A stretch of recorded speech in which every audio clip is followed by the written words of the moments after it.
Hello, and welcome to the Black Lives Matter radio show on the Incandescent Radio Network. Facebook Live is our medium tonight. I am in a sunstorm here, and we are about to kick off the Super Bowl. Before you guys tune into that, we want to introduce you to Kamilah A'Vant. She is the diversity and inclusion expert at Color Magazine. So I'm going to kick it over to our host, Tony Farmer, to take it away. I'm so excited to hear about this, your magazine, and everything that you're going to talk to us about diversity and inclusion. Thank you, Hope. Nice talking to you. You too. Kamilah, thank you for joining us this evening, and thank you always for the introduction since the Super Bowl Sunday. And I promised Kamilah that we would get through this interview so that she could join her sons and enjoy the Super Bowl festivities and the game. Not sure if she has any predictions on who's going to win. We'll talk about that at the end of the podcast. But here's how I want to start. Boston is where you reside right now, if memory serves, correct? Color is based out of Boston. I live not far. But not far from Boston. Boston is synonymous. One of the things that's synonymous with Boston is Harvard University. Tell us about your connection to Harvard University.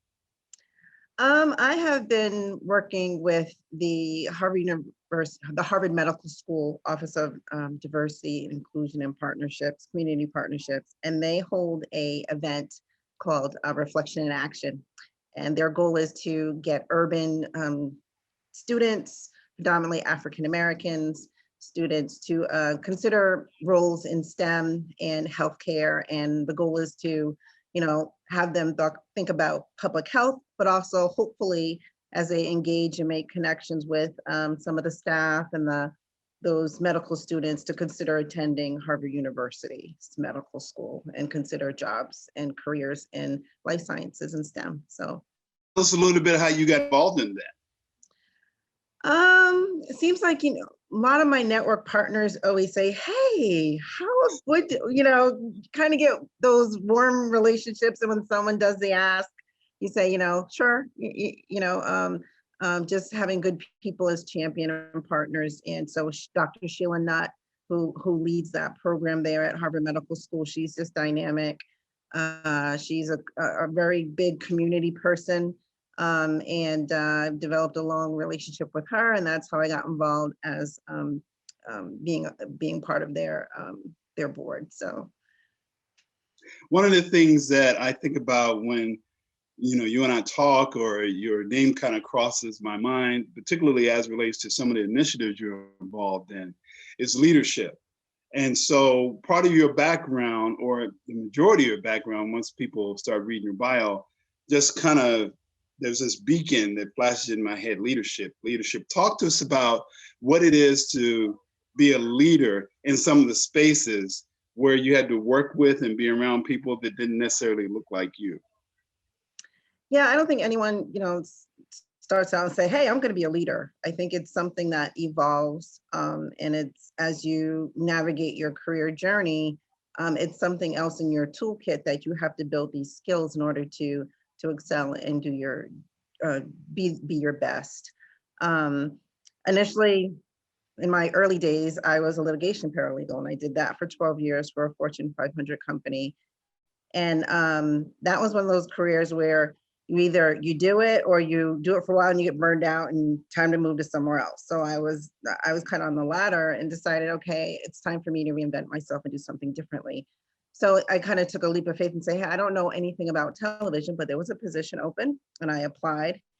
And getting in that space, I think, is really where I started to grow and kind of move out of my comfort zone, being challenged by one of the only few female leaders in the company, and really finding where my strengths were and navigating my path. And I think those lessons learned during that time of my early media career is kind of like, I would say, what set the tone as to my leadership journey.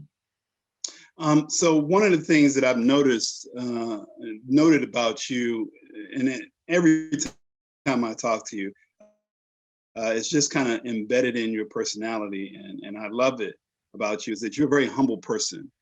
Just so that people have a scope of what kind of leadership you were charged with at Lynn Media. Tell us how many television stations and organizations that you were working with at any one time. When I first started back in 2000, it was a while, the early 2000s, it was then Lynn Media, and I managed I managed 41 television stations. And through the course of acquisitions and mergers, by the time we were at the end, before we were acquired and sold, I managed 72 TV stations at that time. And they were all across the United States. We had one in Hawaii, which was kind of cool to talk to people on the island, Kehan, and I mean, all different markets, maybe not the major markets like Chicago or New York or LA, but we were in, you know, some good power markets down, so build relationships with a lot of the general managers in Green Bay. So you develop conversations about the Green Bay Packers. They were right across the street and they had those relationships. And then we had stations down the south, so Birmingham and Mobile. So really building these relationships with not only the general managers at the stations, but also all the cable operators who carried those signals in those areas. So it was, again, you know, one of those things where I learned by doing, and I think it was good that I had a great leader who really said, you know, gave me a lot of confidence and saying, you can do this, you're smart. You have to learn anything else, but so I think having that strong support also makes you build that confidence that, you know, you have the skill sets to be a good leader. But it takes work. I don't think, well, I guess there are some people that are natural leaders, but I think a lot of those nuances are something that, again, you learn over time, and it's a skill that you constantly have to build, just like going, you know, being a tradesperson, you know, the more you practice, the better you get. So. When we've talked with some of the other leaders that we've had here on the Black Lives Matter radio show, they mentioned some similar things. One, in terms of their trajectory and their career, there's a lot of multifacets to it. There's a lot of reinvention. If you were giving advice to somebody who was maybe a sophomore, junior in college, maybe a senior graduating and trying to figure out what they were doing, what they wanted, they entered into this career world, what would you tell them? Give us a couple of pearls of wisdom. Oh, a couple of pearls. I would say, and these conversations I have with college students as well, and some of the other associations that I work with, and I tell them, don't wait till the last minute to network. You know, growing up in New England and in a small state like Rhode Island, which is outside of Massachusetts, it's a lot of the who you know, right? And especially being in industries like television or industries, you know, there's a lot of industries where it's kind of like an insider's game. So building your network is really important. And I always say, don't wait until, okay, I have 2 college sons. So, you know, I kind of have this mantra in the air all the time is, you know, the best thing they can do now is start networking, and don't wait till I'm a senior, I'm getting graduate, I need to find a job, and now I need to make some introductions. There's a lot of ways that college students can do it now. Finding a mentor, joining mentorship programs, associations on campus, experiential learning opportunities. There's so many ways that they get involved in their community with different community groups. So start your networking early is kind of like, I would see as one of the first gems or pearls I share with younger college students or young career professionals just starting their journey. Maybe the other one is, I call myself I am an introvert by nature, but I'm one of the things for me is always to kind of like never sell yourself short, and always try to put yourself out there. And I think for introverts, it's not an easy thing to do, especially an introvert that's a leader. I think, you know, for me, it's kind of like, okay, I put my hat on and, you know, and then as soon as I'm home, okay, I'm the type of person, I don't want to answer the phone, I don't want to give a restroom from all those outside factors, because it's for a lot of introverts, it's exhausting to kind of get to that, put your game up to that level. And there's a lot of, I've learned, especially being in this role and making a lot of new connections and partnerships, that there are a lot of women of color who are introverts, but you would never know it, because when they're marketing their business, when they're, leading and doing their thing, they're in the zone. They're like, hey, you kick it, you're kicking in and you do it. But then you find out that, like, oh, wow, you're an introvert too. So you have some interesting conversations. How did you do that? How did you manage that, right? And so the next thing I wanted to ask you about is, giving your background, and again, I struggle to say that because, again, you've got a background in so many things, and I certainly don't want to be anybody that pigeonholes you into a thing. But if I were to focus on your media experience, how has COVID, the Zoom world, the Google Meets, the Microsoft Teams, how has your background, your experience prepared you for the newness of how we have to communicate nowadays? I don't know if unless you're really into technology, I don't know if anybody was really prepared for 2020 and COVID and everything that happened. I think and be flexible and adapt, and be open to, like, okay, this is something new, and learning something new. You're going to have your successes, and you may have those, maybe some people consider failures, or some people consider as lessons learned. But I think you have to be open to, like, okay, going to be the way they understand that, and putting a plan together to say, okay, now we can't do live events. We have to do virtual events. What is that going to look like? How is that going to change our business model? How do we engage and build community and still outreach and feel like you're connected to people in this kind of virtual space, and navigate those challenges? So I don't think anybody anticipated, unless maybe watching the Jetsons when we were little and saying, like, oh, we are now in the Jetsons, and I might be predating myself because some people on this may not know what the Jetsons are. But that cartoon where all of a sudden everything, you're modern technology, you're talking to people, and it's different. And I think that's something we all have to be able to be aware of, that this is a new normal. And I don't think things are going to go back to 100% the way they used to be. So you have to learn how to flex and work in this kind of environment now and for a while. I completely agree with you, and I will share with you. So I'm one of those people who does know what the Jetsons are. I watched that television show religiously when I was younger.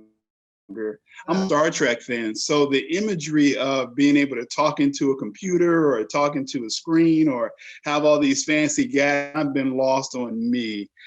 One of the things that I'm doing this week in celebration of Black History Month is highlighting a lot of those characters that are little known in the Star Trek universe. And since I bring up Black History Month, tell me from your lens, what's important to you about celebrating Black History Month? What do you think about during the celebration times, and the important facts and important information that we want to bring out during this month about the community, about leaders, about innovators? What is on the forefront of your mind during this time? I've always been the type of person that I don't need February to be the education month. Black history is American history, and it shouldn't be, stuck in the shortest month of the whole year. And being a mom of two African-American sons, I've always been, one educating them about your history and things that might have been left out during their education as they went through elementary through high school. But I think Black history, because it's kind of the highlight, okay, February is Black History Month, it gives a larger stage for others to kind of learn not only about Martin Luther King or those, typical names that you always hear, but I think it also offers an opportunity to really see who are the upcoming leaders who are going to be affecting our country, or our children, or on the main stage in the next generation, right? So we really, with Color and a lot of the other organizations I'm involved in, we really work to kind of use that as a platform to highlight and spotlight not only those greats who are in arts and technology and healthcare and sciences and all these, names that might be familiar, but also those that are on the horizon, like the Amanda Gormans of the world, those who are taking center stage in medical sciences and helping creating these COVID vaccines. So there's so many stars that need this time to be recognized. I think Black History Month is a perfect time to do that for them as well. I'm so glad to hear you say that. I feel the exact same way. I used to listen to the Tom Joyner morning show religiously way back in the day. And one of the things that I really loved about his show is that he would do Black History 365. And he partnered with McDonald's Corporation. And they were really good at highlighting all of the contributions that those of us in the African-American community have made to American history and American society. And one of the things you mentioned that I really want to highlight before we talk about Color Magazine, because we need to talk about Color Magazine, is how important education is to you. One of the things that kind of binds us together, you and I, is that we are alum of the University of Maryland Global Campus. So I'm very proud to be able to say that you are, yeah, right? Very proud to be able to say that you and I are connected in that way. And I noted that in some of the career things you've done, your degrees don't necessarily map to your career, which is the same with me. But little known history fact about Kamilah, you are an adjunct instructor. Yes. At one of the local colleges. Tell us about that. Another hat. It's actually an all-girls university in Longmeadow, Massachusetts, which is right outside Springfield, Mass. And I'm an adjunct professor in there. More, I would say, and they call it a wellness program, but it's more for leadership development. And one of the Path University, it's not just the traditional students, they actually work with non-traditional students. So adult learners who maybe there might be, in their late 30s or 40s and all of a sudden decided they wanted to get a degree.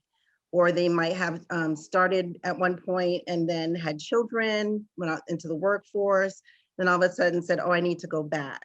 Or, all of a sudden, with COVID is a great example, people are finding themselves out of what their normal employment industry is, and they have to find ways to reinvent themselves. So they always say, well, I always want to, and I was in retail for 25 years, and this is my opportunity to get a degree. Being involved in Bay Path is, my connection there is through one of my network partners who, when I was shifting through different careers and kind of in a lull, once our television station was sold, she's like, hey, what about being a professor? I said, I don't know how to teach. You have how many degrees? You can teach. Circles close there. Someone makes you ask, and again, with the introvert, and sometimes you get that. We all have those voices in our head and say, like, I don't know if I'm qualified for that. And she said, of course you can do it. All you have to do is learn the platform, and you can teach. And then all of a sudden, that's something that I do, and it's just been a very rewarding experience working with those. One of the things that I know you have been, I've met your nephew, and I know you to be a mentor and somebody who has a deep care and love to see people succeed, particularly young men, young African-American men. And it's wonderful to hear how you have lended your expertise and your knowledge to the females, the young ladies of our society as well. And so I've kind of held off enough. I'm so excited to be able to kind of sit back and have you talk to us about Color Magazine.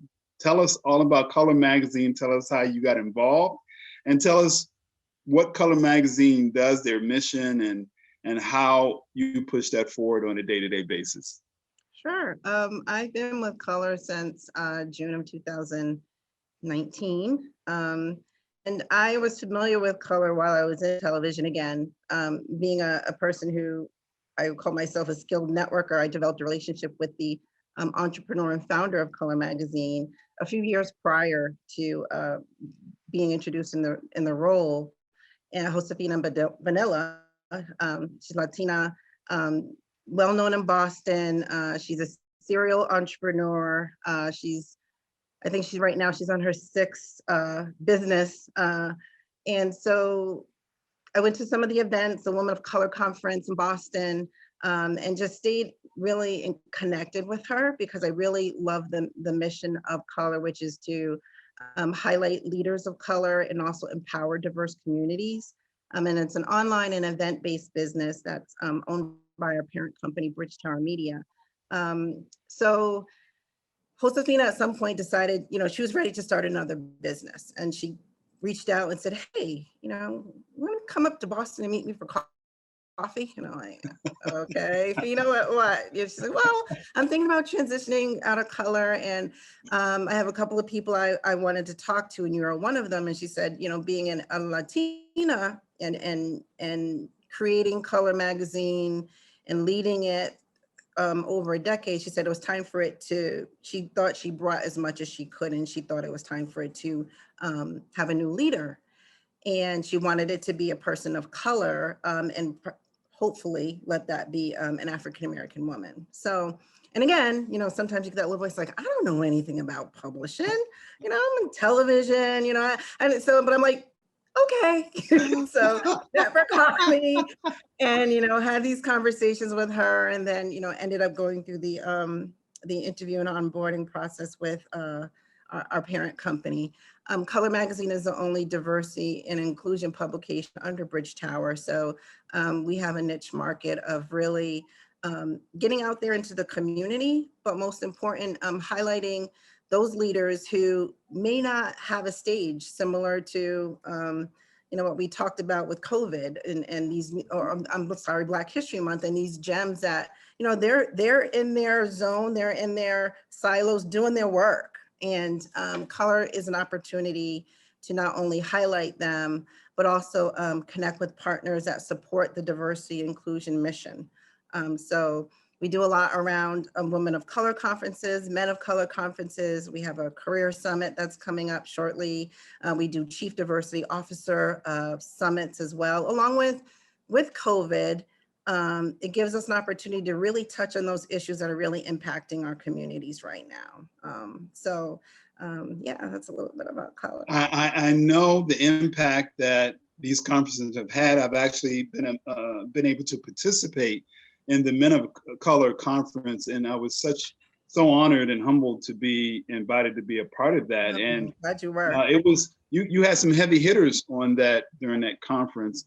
I'm sure due to a lot of your connections, and I'm not afraid to share with you, and I'm also proud to share with you that those connections have created connections, because there have been people who followed up with me, and I follow up with them, and we're looking at how to connect in other veins and venues. So let me ask you this question. Here's the only curveball question I have for you. I promised you that I promised you that I wasn't going to throw you a lot, right? But here's the question for you, right? What's next? You've been a paralegal, you've been in media, you're running a magazine and events, you're an adjunct professor. What does Kamilah sit down in her quiet time and look forward to? What's next on the menu? That's a good question. I think the universe always gives back to me what needs to be my next step, or the next thing for me to do. I recently just joined the board of the Rhode Island Public Broadcasting Station, PBS. So that gives me a flavor of getting back into that television space, and not only growing up on the Jetsons, but Sesame Street with Big Bird, and the it's electric company.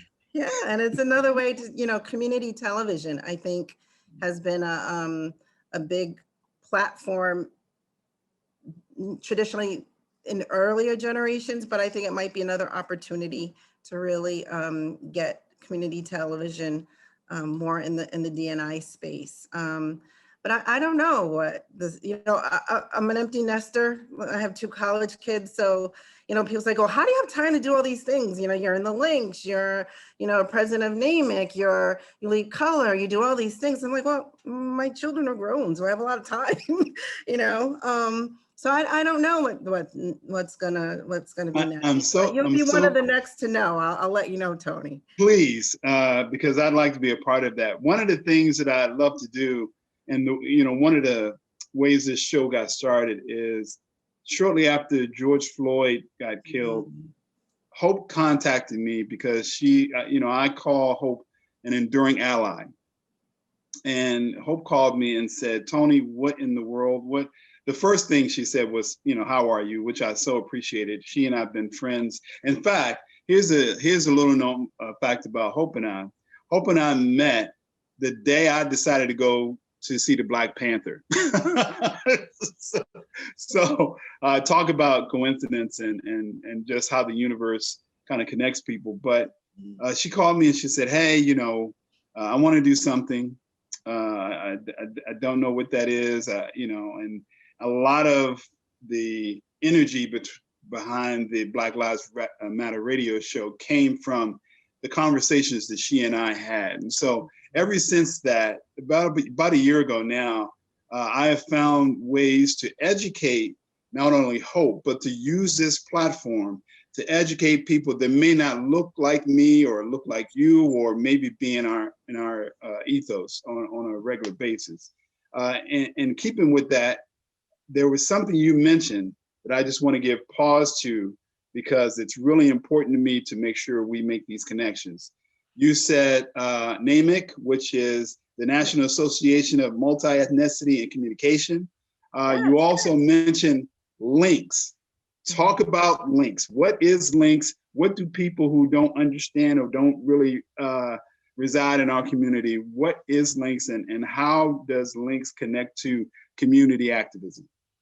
The Links Incorporated is a historical, long running female African-American, I would say nonprofit civic organization that's been around for a very long time. It's a sisterhood that's national. We have over 16,000 members. And one of my sisters is actually Kamala Harris. So, we all wore our green and our pearls and cheered her on, and, had our wine when she was inaugurated. So we do a lot of, our main focus is working in the communities. We have different facets that we focus on: health, service to youth, international, all these issues that affect our community.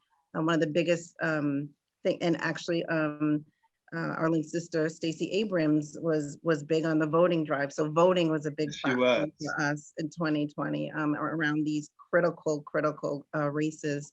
So it's our sisters range from politics, they're physicians, they're community leaders, they're in all areas of all different industries. And, it's a historical sisterhood similar to a lot of the historical sororities. And I'm just proud to be in the New England, the Greater Providence, Rhode Island chapter, the Jewel of New England we're known as, and we're small, but we're mighty in Rhode Island. So for those who don't know, that's a little bit about the links. Thank you so much.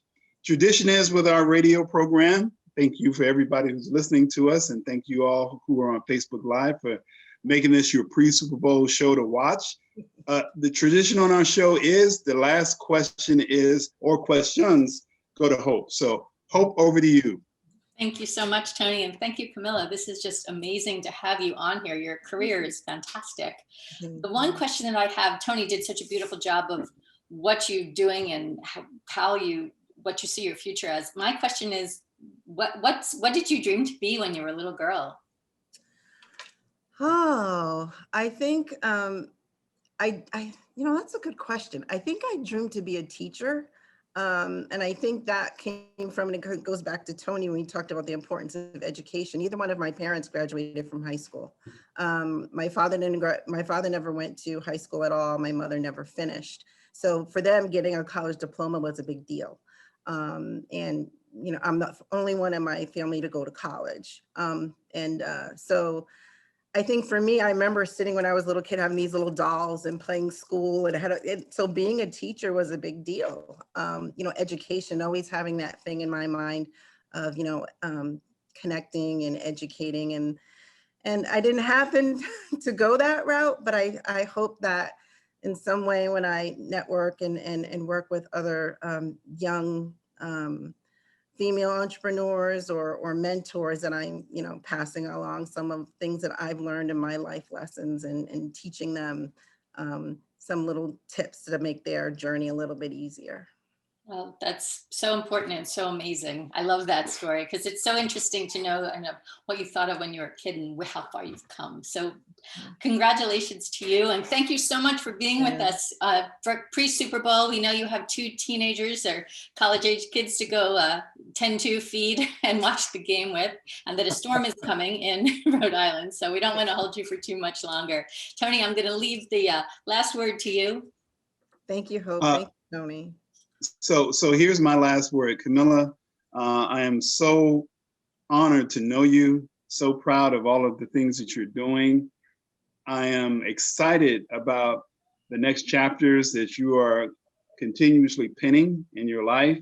And I want you now to go and get the joy with sitting with your sons and watching football. I was sharing with you before we started, I have 2 teenage daughters, and when they get hungry, I always tell them to go get something to eat, go get in the car and go. But since you have a snowstorm there, or at least one brewing, I'm hoping that you guys stay safe and sound, enjoy the game, and I'm prayerful that you and I will talk again soon, soon meaning very soon. I am just overjoyed at all of your success and all the things you're doing in the community. So thank you, thank you, thank you. More to come. Thank you for being on our show. And thank you, listeners, for tuning in to the Black Lives Matter radio show on Incandescent. Yep. Thank you both. Thank you, Kamila. Best luck to you. Enjoy the show. We'll talk to you soon.